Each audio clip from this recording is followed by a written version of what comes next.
Unless you're a crack fiend with no goals apart from feeding your addiction. Oh my god, $50. We can all agree that in our ideal future, we want to be happy, and we all have an idea of some things that'll make us happy. Maybe your dream is to live lavishly in a big ass mansion with fast cars and ankle deep in some vagina. Maybe you want something smaller and low key. Maybe you want to be an off the grid mountain man. We all have a different image for our future. And while there are many parts to your ideal life, there can only be one piece that you can say is central, the part of your life that makes it whole and ties the image together. And in this day and age, because of the culture we live in, a lot of people's missing piece comes in the form of relationships. And through this process, you're most likely gonna die alone, divorced, and for damn sure miserable as fuck. And I know that might confuse you, so to explain, I present to you the jigsaw dilemma. No, not the little puppet fuck from the movies. I'm talking this kind of jigsaw. If no one's ever said the phrase, life's like a puzzle to you before, you're probably under the age of 50, so let me explain. Basically, the gist of it is to think of everyone's life like a puzzle built from all your life's experiences and everything within it. The thing is, everyone's lost the box for this jigsaw, making it impossible to predict how your life, aka the jigsaw, is gonna look in the end because you have no point of reference. So as time goes on, slowly but surely the image starts coming together as you as a person in your life is coming together. And there are many parts of the image because your life is multifaceted. There's not just one singular thing. You've got a family and friends part of the image. You've got a job section. You've got a hobby section, opinions, interests, all these things that make you make up the surrounding parts of this puzzle. Then comes the centerpiece of the image, the part that makes the puzzle or your life whole, complete, filled. Because as much as you love your family and friends, in most cases they don't complete you. They aren't the center of your life. Your entire life doesn't revolve around them. Neither is your jobs or hobbies unless you're a lonely individual. So what is the center of the image?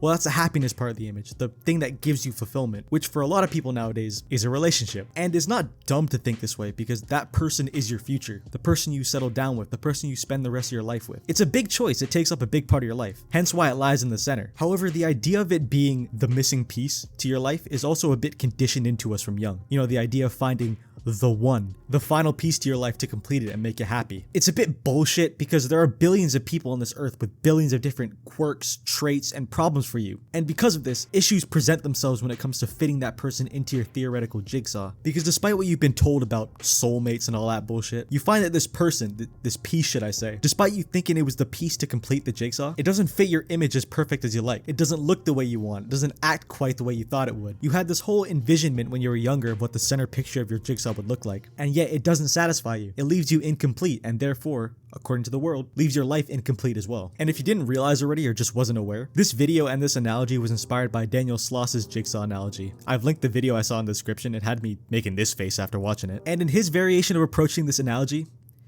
his words were a lot more nihilistic than mine are going to be. He used this analogy to highlight the fact that finding a long-lasting relationship in the real world is a fallacy, a cancer as he puts it, because people are more attached to the idea of a relationship than the reality of one. And what he's saying here is true. The idea of soulmates and the one is a dream we've been fed throughout our lives. Like in a world of 8 billion people, there are millions of people that could almost be your soulmate. Be for real right now. This shit is not real. And like I said earlier, it stems from the media we grew up watching. Every character in every major story has a love subplot that eats up at least a third of the screen time, regardless of the genre. Every social media couple posts their best moments together as if they're always that perfect together. The idea of soulmates and relationships being a picture-perfect piece to complete our journey has been shoved down our throats since day one, and that supposedly we all have a hole in our metaphorical life puzzle where another person should be. And when pushing this narrative on us from a young age, that if you're not with someone, you aren't whole, it makes people fear being alone. To the point that people even stay in toxic relationships where they're screaming and throwing things at each other because even though they know it's wrong and it'll never work, it feels better than being alone. No, I can fix him, guys. Becky, you have 3 black eyes and a broken spinal cord. Please leave him. Which again is the case in today's world. I've seen it and you've seen it. People fear being single. They cannot love themselves, and as Daniel puts it, the 80% of relationships in the world, and therefore this room, are horseshit. A bunch of people who never took time to learn how to be alone, therefore never learned how to love themselves, so you employed someone else to do it. An alarming number of people are obsessed with the fantasy to the point that reality bores them. And it shows in the stats. The divorce rate is more than 40% here in Canada and the States. 90% of relationships that start before the age of 30 end 90, your favorite TikTok couple, the ones you think look so great together, are statistically way more likely to break up in a few years. Take that in. Here's another stat you may not have heard. 70% of couples report they never fully grasped the realities of married life before getting together, further showing that people are more in love with the fantasy of a relationship, all the good things that come with one, and shun the realities of one. They think of relationships as this perfect, flawless bond. There's a piece out there that'll fit your lives, their jigsaws, like a glove, and they want that piece to look a certain way, act a certain way, be able to fit in other areas of their jigsaw to not compromise the picture they built. In other words, people's expectations, especially online, are simply too unrealistic. They're looking for a Swiss Army jigsaw piece. An example I can think of off the top of my head is the "if he wanted to, he would" trend on TikTok a few months back. This shit encapsulates why I believe social media is the antichrist of happiness. Pretty much the whole thing boiled down to girls thinking their boyfriends weren't doing enough for them because they couldn't read their minds, essentially. It'd be some shit like, "Oh, I was sick and he didn't sense my energy and teleport to my location with meds and soup. If he wanted to, he would, ladies." My bad, girl, I forgot being a deity was the bare minimum. And the other half of this trend was girls seeing other girls as boyfriends do these huge gestures like get gifted a nice car or a goddamn $500 bouquet of flowers in a night out on like Valentine's Day or an anniversary or something. And it leaves your girl looking at you going, "If he wanted to, he would." Like this is a normal everyday thing that everyone could afford. Like, get off TikTok for 2 seconds, please. And because social media is an echo chamber, these kinds of posts make real relationships seem boring because long-term healthy relationships are just that.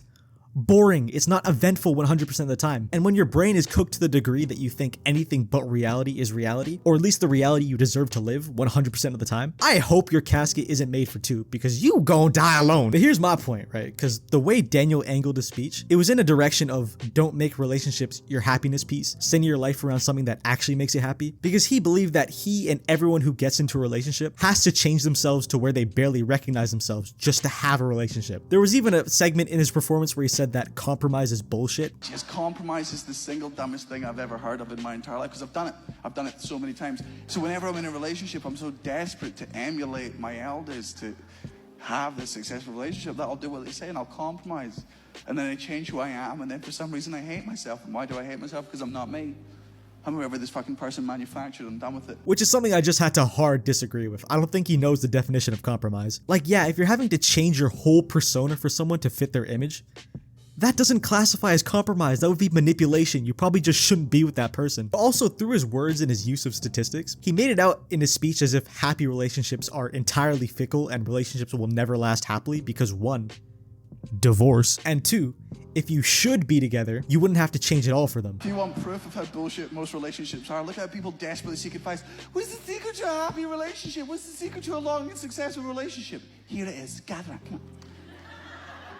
Fucking nothing. It should be as easy as breathing. You should be nothing without them and everything with them. If it gets difficult at any point, get out, because there's 7.5 billion people on the planet. You'll find a new one.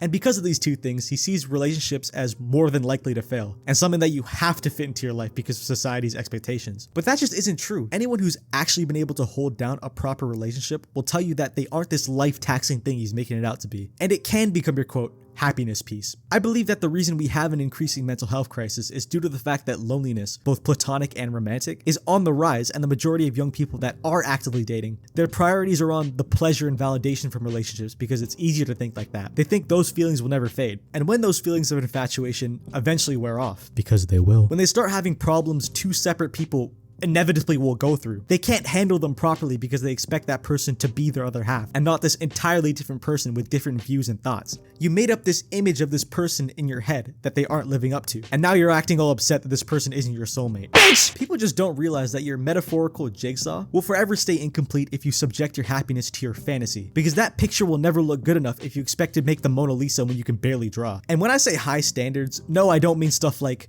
respect, loyalty, openness and trust, acts of service. Like, that is truly the bare minimum. I'm talking about chasing your fictional picture-perfect person you've envisioned in your head that looks like this and acts like that, because an overwhelming majority of you won't end up with that person, as disappointing as it may sound. They don't exist. However, just because I say don't derive your happiness from a relationship doesn't mean you can't be happy in one. If you can build loyalty beyond feelings of infatuation, you will find a relationship to be more fulfilling. If you can break the conditioning we've gone through from young and be more realistic, if you drop these social media expectations and stop trying to find the missing piece to your life within than another person, ironically, you'll feel more complete than you ever would be. Your individual jigsaw should not have a hole where happiness should be. It should be already filled. Just not by someone else. Giggity. Relationships are an entirely new jigsaw, an entirely new endeavor, and should be pieced together alongside someone you feel you can rely on, not your quote, soulmate. And I'm not saying settle for less. You are definitely entitled to feeling attracted and satisfied with your partner. But know that if you constantly search for better, you'll never be satisfied. And if you're unable to do these things, if you think a relationship should be perfect 100% of the time, and anything less than your fantasy leaves an unfillable hole in your jigsaw, you'll find yourself on a perpetual search for the missing piece to a jigsaw that will never be completed. So to all the people who stuck around to the end, I hope my message resonated with you. And to the rest of you, the overbelievers, the underachievers, the 3-month-end leavers, you guys make me sick to my stomachs, fam. Good day.